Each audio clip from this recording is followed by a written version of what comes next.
Hello and welcome to the very first ever Phil Explains from View from Luffield. I've had so many people asking for this video, mainly Ant, about the 2026 power unit rules and how Mercedes have suddenly come out as favourites. Let's do this, shall we? Let's do a special Phil Explains.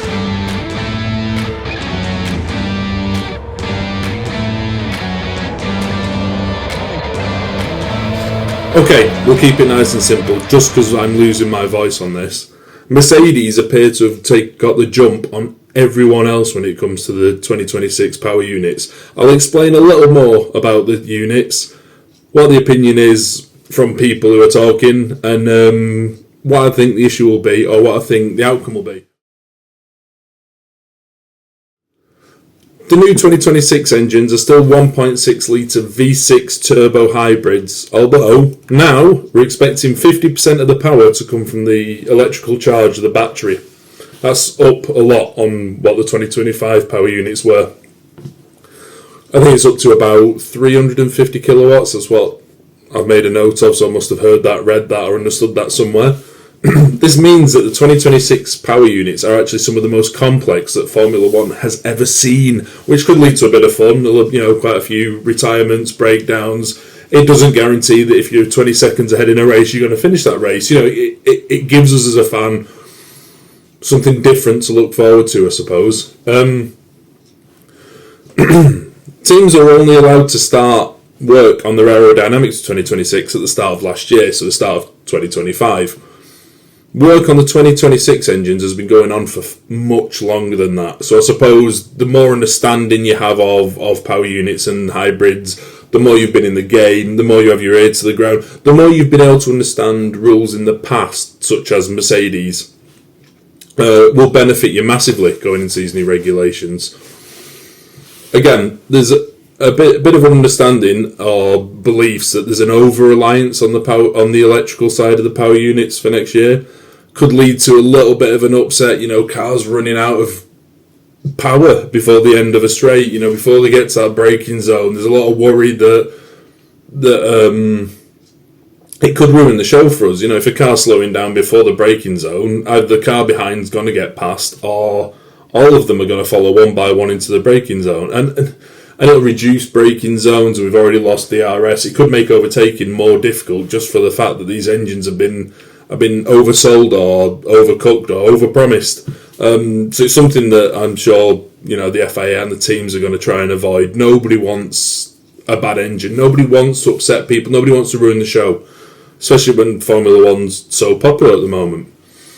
There was the FIA put forward a suggestion to reduce the power output from the electrical side, but every manufacturer bar one had to agree to it, and apparently they couldn't agree.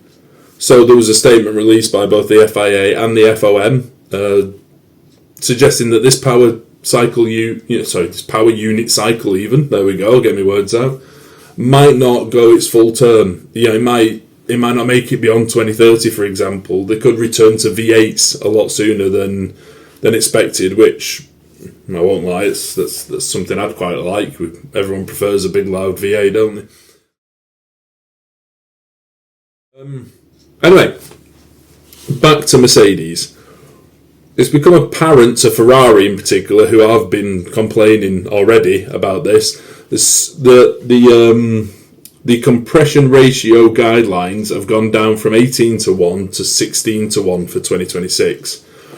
But Mercedes appear to have found a loophole where under race temperatures, so not under the ambient temperatures that the FIA checks the engine on the compression ratio, at race temperatures, which is much hotter, they've found a way of thermal expansion in certain bits of certain elements of the engine. Specific components such as the piston connecting rods. They'll expand it. It'll change the change the geometry of the engine, I suppose, as it gets hotter, and will allow for a higher compression ratio. Just to put that into a bit more layman terms that even I might be able to understand, because this just goes slightly over my head. everyone else is running at 16:1 ratio and you're running at 18:1 ratio, compression ratio at a hot temperature, it's rumours at the moment. A car has not even hit the track yet, but there's reports that are saying that's worth 35 brake horsepower, which is a huge amount in an F1 car, especially when teams are so close anyway. Other reports are saying it could be around 3 to 4 tenths of a second faster. Just from the power unit, we don't know how the aerodynamic side of things are going to be, but that's still a lot. That's 3 or 4 tenths a second a lap in a sport that's usually measured in hundredths and thousandths. That's huge. That is a huge benefit.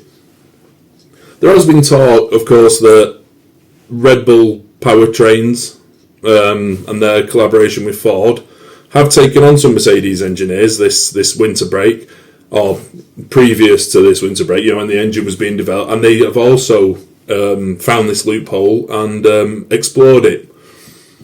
Now, I suppose that leads us on to a question of why is my friend George Russell the favourite so far in 2026? Because you could argue that if Red Bull can give Verstappen an engine, then Verstappen should be favourite. I suppose it's twofold. I suppose Mercedes have experience in this. They were very quick at the start of the last rule changes, in terms of the engine and the hybrid side. They have experience, they know how to be there. Red Bull, of course, are incredible chassis manufacturers, even without Adrian Newey, as they've proved, with the comeback in 2025, how close they managed to get Max to the all-beating Papaya spaceships. So I suppose the main thing is Mercedes have been there and done that. Mercedes have that drive, that push. Mercedes also turned up with an aerodynamic device on the front wing for end-of-season testing on the car, which had the actuator that moved it led to the movable front aero. So they're ahead of the game in that, and I think you put all those things together, and that's probably why George is seen as the favourite at the moment. He's got the beating of Kimi Antonelli. The Mercedes engine is built for the Mercedes chassis, so they should have an advantage on the customer teams. I know McLaren won last year, but that engine was a known factor by then. They'd had exposure to it a few seasons before as well. They knew what they were getting. It was set in stone. This is a brand new one, and no matter how many drawings, how many blueprints you provide to your customers, you'll want to keep a little bit in your pocket for yourself. Ferrari always do it. So I suppose that's why George Russell's being seen as the favourite for 2026 at the moment, if we find him. Mercedes did seek and attain very early on in this process approval from the FIA, which again leads to the fact that this is not going to be easy for any teams that have missed out on this trick to catch up. If the mighty Ferrari do decide to follow the same path and do this, it could be middle of season, at least 3 or 4 races into it, and then they've got to be able to incorporate it. They have to get approval from the FIA for the enhancements. You don't just upgrade an engine for free anymore. You've got to prove that it's either for your reliability purposes and there's no performance element. I know they've found loopholes and ways around that, but I think it might stand out like a sore thumb. I think they might be allowed to change their engine mid-season. By that point, the season could be over. 2026 could already be a write-off for Ferrari, and I don't think a lot of people survive in that team if that's the case. Is it fair? That's a loaded question, isn't it? Yes and no. It's completely fair. Everyone had the same guidelines. Everyone could have read it and developed the same loophole.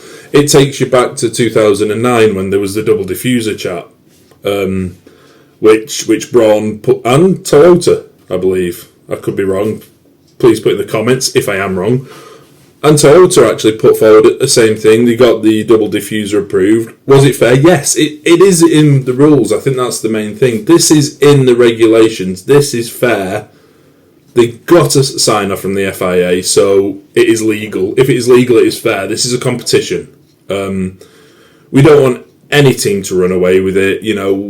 we spoke on the channel through the year about how difficult it was to do a podcast when McLaren were wiping the floor with everyone. But these are the best engineers in the world. This is the best motorsport in the world, and it's fair if you can think it, and if you can develop it, and if it can be reliable. This could be the fastest car in the world that can't finish 3 laps. We don't know. That's what makes it exciting. So is it fair? Yes, it's fair. Is it going against the gentlemanly aspect of Formula 1? Yeah, probably. But if it was a red car that developed this, I'd be over the moon. Anyway, just wanted to do a little Phil Explains. This is the first one. We'll try and shorten them in future. Nice little cut bits. But I felt like this was something that we needed to get across. We needed to review. We needed to get our point of view across.